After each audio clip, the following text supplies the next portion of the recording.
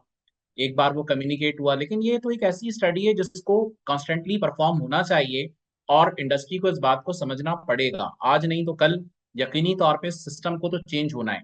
जो डॉक्टर नूर ने अभी कहा, मैं उनकी बात को बिल्कुल सेकंड करता हूँ कि जी ये काम इंडिया ने कुछ इस तरह से किया था कि उन्होंने अपनी टेस्टिंग फैसिलिटीज जनरेट कर दी हर जगह पे, हर सूबे में, हर शहर के अंदर। और उन्होंने उसको इतना ईज कर दिया कि कोई भी जाके उस टेस्ट को परफॉर्म करवा सकता है। उसके लिए जरूरी नहीं था कि जी आप फला जगह जो है वो सैंपल भेजें, यानी एक शहर से दूसरे शहर भी नहीं भेजना। हमारे यहाँ तो बड़े शहरों में भी सिर्फ मेरा ख्याल है कि अगर आप देखें तो 2-3 जगहों के ऊपर ही जो है ना वो इस चीज की फैसिलिटी मौजूद है। तो यकीनी तौर पे गवर्नमेंट एंटिटी के अंदर जैसे PCSIR इस काम को परफॉर्म कर रहा है, जो एक रेगुलराइज जो एक रेट्स हैं उसके ऊपर। अदरवाइज आप अगर उठा के देखें तो बाकी तो सारे आपको प्राइवेट यूनिट्स के अंदर ही जो है ये परफॉर्म होता हुआ मिलेगा, जो काफी एक्सपेंसिव है, हर इंडस्ट्री भी अफोर्ड नहीं कर सकती। तो यकीनी तौर पे इसकी जो इंस्ट्रूमेंटेशन है GC की, जिसके ऊपर ये परफॉर्मेंस होती है, उसको तमाम की तमाम जो है वो फूड अथॉरिटीज की जो लैब्स हैं उनके अंदर इन प्लेस होना चाहिए, नंबर 1। नंबर 2, इस काम को करने के लिए एकेडमिया की अगर जरूरत पड़ती है, यानी अगर उनकी लेबोरेटरीज के अंदर इक्विप करके उनके पास इक्विपमेंट मौजूद है तो उनकी फैसिलिटीज को भी यूज किया जा सकता है। नंबर 3, उन रिजल्ट्स को कॉन्स्टेंटली बुनियाद बनाते हुए अथॉरिटीज को एक का इम्पैक्ट लेकर आने की जरूरत होगी कि जब वो जाके विजिलेंटली उसको चेक करेंगे तो अल्टीमेटली इंडस्ट्री पे एक प्रेशर आता है कि हम इस काम को अब इस तरह से नहीं चला सकते जैसे हम चलाते आ रहे हैं। तो यकीनी तौर पे फिर वो प्रोडक्ट्स के अंदर तब्दीली के लिए सोचेंगे। अभी तो इंडस्ट्री रिलक्टेंट बैठी हुई है कि जी 6 से सर, अगर मैं गलत ना हूं तो अभी वाले जो लास्ट मीटिंग हुई है उसके अंदर तो रिकमेंडेशन यही है कि जी 6 से 12 महीने का एक ग्रेस पीरियड दिया जाए, जिसके अंदर जो है ना वो तमाम चीजों को देखा जाएगा, रिप्लेसमेंट के हवाले से इंडस्ट्री अपने आप को प्रिपेयर करेगी। I think this is enough time, यानी 1 साल के अंदर अगर वो अपनी प्लानिंग्स कर लेते हैं तो उसको विजिलेंटली मॉनिटर होना बड़ा जरूरी है। उसके लिए कमेटी बननी चाहिए, भले वो अथॉरिटीज अपने तौर पे देखें या इसके हवाले से कोई भी ऑर्गेनाइजेशन जो है वो इसको देखे कि वाकई जो ग्रेस पीरियड लिया गया है उसके अंदर इस काम को करने के लिए कोई स्टेप्स लिए भी जा रहे हैं या नहीं लिए जा रहे हैं।